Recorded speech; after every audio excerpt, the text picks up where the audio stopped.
14 نصیحت: په خلکو پرده اچول.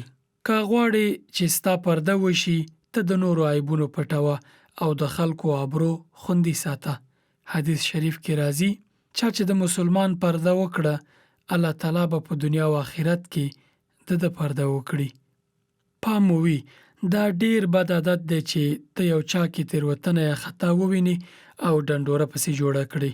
که په رښتیا غواړې چې د هغه د ستونزه حل شي، دته یې په خپله ووایه، ډنډوره پسې مه جوړوه، بلکې د اصلاح کوښښ یې وکړه. له دې سره به الله تعالی ستا پرده خوندي وساتي. 14 نصیحت: نیک اخلاق. نیک خوی او اخلاق د مسلمان لپاره تر ټولو لویه سرمایه او جنت ته د تللو یوه مهمه وسیله ده. له رسول الله صلی الله علیه وسلم پوښتنه وشوه تر ټولو لوی عمل چې انسان جنت ته بیایي کوم دی؟ خیر البشر صلی الله علیه وسلم وویل تقوا او نیک اخلاق.